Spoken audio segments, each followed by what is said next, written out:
Thailand की राजधानी Bangkok. Bangkok में आपको अक्सर अफ्रीकन मूल के काले लोग घूमते फिरते नजर आ जाएंगे। दरअसल वहां के लोगों का ये कहना है कि अफ्रीकन मूल के लोगों को संबंध बनाने के लिए थाईलैंड की लड़कियां सबसे ज्यादा बेहतर लगती हैं। इसीलिए अफ्रीकन मूल के काले लोग थाईलैंड में आकर वहां पर कई कई दिनों तक रहते हैं और हर रोज नई नई लड़कियों के साथ शारीरिक संबंध बनाते हैं। उन्हीं में शामिल था अफ्रीकन मूल का एक काला आदमी बाबा। बाबा करीब 10 दिनों से थाईलैंड में रुका हुआ था और हर रोज नई नई लड़कियों के साथ संबंध बनाता था। अब इसी बीच में बाबा एक दिन पटाया के एक मसाज पार्लर में चला जाता है।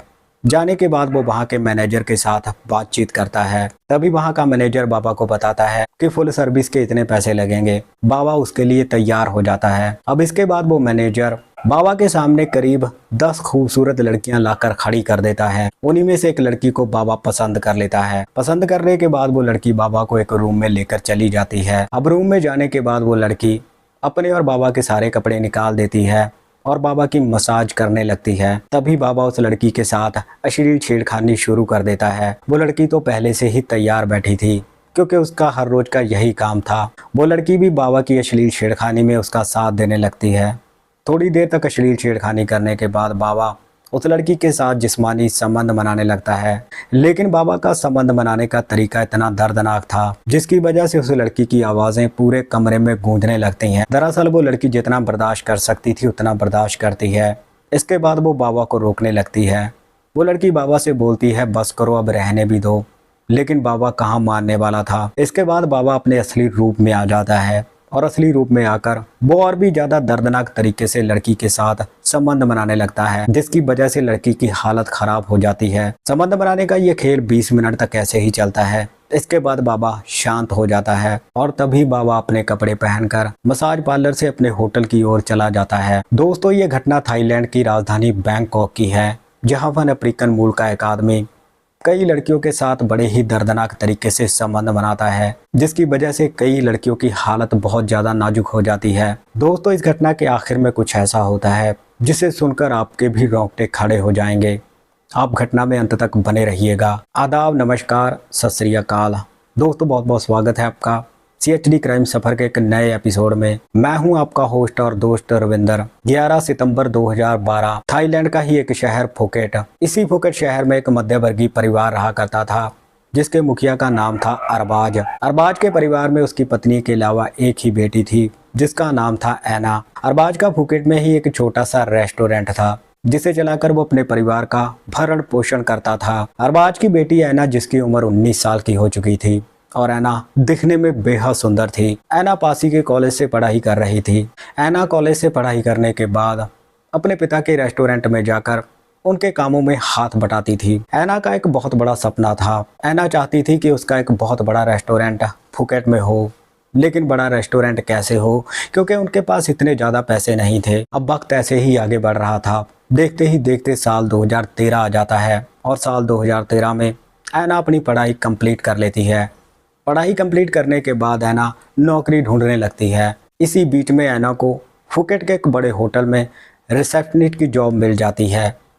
जॉब करते करते ऐना को 6 महीने बीत जाते हैं। दरअसल ऐना का उस जॉब में मन नहीं लगता था क्योंकि ऐना का जो सपना था वो सपना उस होटल की सैलरी से पूरा नहीं हो सकता था। इसीलिए ऐना जैसे तैसे करके नौकरी कर रही थी। लेकिन इन 6 महीनों में ऐना ने एक बात नोटिस की थी। दरअसल ऐना देखती थी कि उस होटल में बहुत सारे फॉरेनर आते थे जो अपने साथ थाईलैंड की कई लड़कियों को लेकर आते थे और उनके साथ रात बिताने के बदले में वो फॉरेनर उन्हें ढेर सारे पैसे देते थे, जितनी ऐना की सैलरी थी। अब ये देखकर ऐना सोचने लगी थी कि क्यों ना वो भी यही काम कर ले, लेकिन करे तो कैसे करे। अब इसी बीच में ऐना ने एक लड़की को देखा था जो बार बार फॉरेनर के साथ उस होटल में आती थी। अब एक दिन ऐना उस लड़की को रोक लेती है और उसे बोलती है कि मुझे भी कोई काम बताओ जिससे मैं ज़्यादा पैसे कमा सकूं। तभी वो लड़की ऐना को सारी बातें बताती है। वो लड़की ऐना को बताती है कि अगर उससे ज़्यादा पैसे कमाने हैं तो वो पटाया में जाए। अभी ये बोलकर लड़की ऐना को एक नंबर दे देती है और उसे बोलती है कि जब भी वो पटाया में जाएगी वो इस नंबर पे कॉल कर लेना और जब तुम उससे मिलोगी तो उसे तुम मेरा रेफरेंस दे देना, तुम्हारा काम हो जाएगा। अब इसके करीब 1 महीने बाद ही ऐना उस होटल से जॉब छोड़ देती है और अपने घर वालों से बोलती है कि उसे पटाया में किसी काम के लिए जाना है। अब ऐना फुकेट से पटाया में पहुंच जाती है। पहुंचने के बाद वो दिए गए नंबर पे कॉल करती है और सामने से एक औरत वो नंबर उठाती है तभी ऐना उस औरत को बताती है कि ये नंबर उसे एक लड़की ने दिया है। अब वो औरत ऐना को अपने पास मिलने के लिए बुलाती है। ऐना उस औरत के पास मिलने के लिए चली जाती है। तभी वो औरत ऐना को सारी बातें समझाती है। वो औरत ऐना को बताती है कि उसका एक मसाज पार्लर है, उसी में उसे काम करना है। कस्टमर जितने भी पैसे देगा, आधे पैसे वो आप रखेगी और आधे पैसे ऐना को देगी। अब ऐना काम करने के लिए तैयार हो जाती है। अब उसी शाम को वो औरत ऐना को अपने फ्लैट में लेकर जाती है। फ्लैट में जाकर ऐना देखती है कि वहाँ पर 6 लड़कियाँ पहले से ही मौजूद थी, जो ये काम पहले से ही कर रही थी। सुबह हो जाती है। सुबह होते ही वो औरत ऐना को अपने साथ अपने मसाज पार्लर में लेकर चली जाती है। वहाँ जाकर वो औरत ऐना से बोलती है, तुम पहले इस काम को अच्छे से सीख लो, समझ लो, उसके बाद ही तुम इस काम को करना। अब ऐना वैसा ही करती है। करीब 15 दिनों तक ऐना काम को समझती है और सीखती है। 15 दिन बीत जाने के बाद ऐना उस औरत से बोलती है कि अब मैं इस काम को अच्छी तरह से सीख गई हूँ, मैं काम करने के लिए तैयार हूँ। अब उसी शाम को उस मसाज पार्लर में एक कस्टमर आता है। आने के बाद वो कस्टमर ऐना को सर्विस के लिए पसंद कर लेता है। इसके बाद ऐना उस कस्टमर को कमरे में लेकर जाती है। ऐना उस कस्टमर को इतना ज़्यादा खुश कर देती है कि जाते समय वो कस्टमर ऐना को टिप के रूप में ढेर सारे पैसे दे देता है। ये देखकर ऐना खुश हो जाती है। ये देखकर बाकी की लड़कियां भी खुश हो जाती हैं कि ऐना ने पहले दिन से ही कमाई शुरू कर दी थी। अब धीरे धीरे ऐना इस काम में पूरी तरह से पारंगत हो जाती है। देखते ही देखते 6 महीने बीत जाते हैं। इन 6 महीनों में ऐना ने ढेर सारा पैसा कमा लिया था। अब उस मसाज पार्लर में ज़्यादातर कस्टमर रिपीट आते थे और वो कस्टमर सिर्फ ऐना के लिए ही आते थे। अब देखते ही देखते 8 महीने बीत जाते हैं। 8 महीनों में ढेर सारा पैसा कमाने के बाद एक दिन ऐना पटाया से फुकेट में जाती है अपने माँ बाप से मिलने के लिए। जब ऐना अपने माँ बाप को ढेर सारे पैसे देती है तो इतनी बड़ी रकम देखकर ऐना के माँ बाप हैरान हो जाते हैं। ऐना के माँ बाप अपनी बेटी से पूछते हैं कि बेटी आखिर तुम ऐसा कौन सा काम कर रही हो जिससे तुम्हें इतनी ज़्यादा आमदनी हो रही है। तभी ऐना माँ बाप से बोलती है कि मैं अपनी नौकरी के अलावा पार्ट टाइम जॉब भी कर रही हूँ, जिसके कारण मुझे इतनी ज़्यादा आमदनी हो रही है। अब ये बात सुनकर ऐना के माँ बाप बेहद खुश हो जाते हैं। करीब 1 हफ्ता फुकेट में रहने के बाद ऐना फिर से पटाया में चली जाती है और अपना काम करने लगती है। काम करते करते अब ऐना को 2 साल बीत जाते हैं। अब ऐना ने ढेर सारा पैसा इस काम से कमा लिया था। तभी एक दिन ऐना बैठकर ये सोचती है कि जब उसकी इतनी ही डिमांड है तो वो खुद का ही मसाज पार्लर क्यों ना शुरू कर ले। अब इसके करीब 1 हफ्ते बाद ही ऐना लड़कियों का इंतज़ाम करके अपना खुद का मसाज पार्लर खोल लेती है, क्योंकि उसके पास पैसे तो पहले से ही थे। थोड़े ही दिनों में ऐना का मसाज पार्लर चल पड़ता है। अब इसी बीच में एक दिन अफ्रीकन मूल का एक काला आदमी ऐना के मसाज पार्लर में आता है। आने के बाद वो ऐना को सर्विस के लिए पसंद कर लेता है। इसके बाद ऐना उस काले आदमी को एक रूम में लेकर चली जाती है। जाने के बाद ऐना अपने सारे कपड़े निकाल देती है। बिना कपड़ों के ऐना को देखकर वो अफ्रीकन मूल का काला आदमी पागल हो जाता है। अब इसके बाद वो ऐना के साथ अश्लील छेड़खानी शुरू कर देता है। ऐना भी उसका साथ देने लगती है।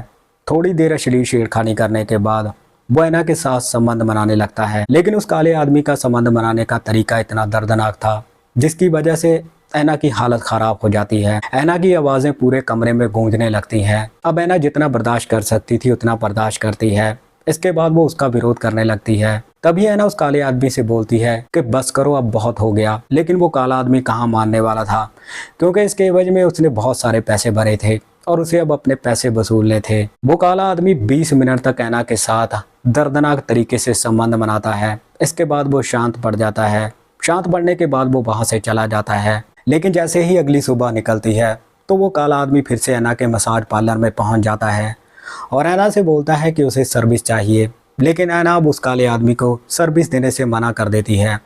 ऐना उसे बोलती है कि वो बहुत ही दर्दनाक तरीके से संबंध बनाता है, इसीलिए वो उसे सर्विस नहीं देगी। इसके बाद वो काला आदमी वहाँ से चला जाता है। अब ऐना को मसाज पार्लर चलाते चलाते 2.5 साल बीत जाते हैं।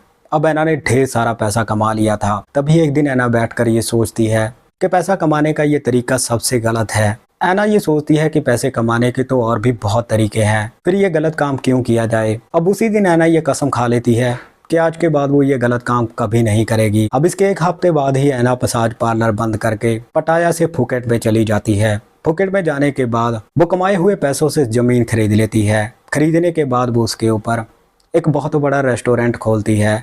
कुछ ही दिनों में ऐना का रेस्टोरेंट भी चल पड़ता है। फिलहाल ऐना अपने माता पिता के साथ रेस्टोरेंट को चला रही है और एक खुशहाल जिंदगी जी रही है। तो दोस्तों, ये थी आज की घटना। इस घटना को हमने सोशल मीडिया प्लेटफॉर्म से उठाया है। इस घटना के सत्य होने की पुष्टि हम बिल्कुल भी नहीं करते। बाकी आपकी इस घटना के बारे में क्या राय है, आप अपनी राय कमेंट सेक्शन में ज़रूर रखिएगा। तो मिलते हैं किसी और घटना में, तब तक आप अपना ख्याल रखिए, सतर्क रहिए। जय हिंद।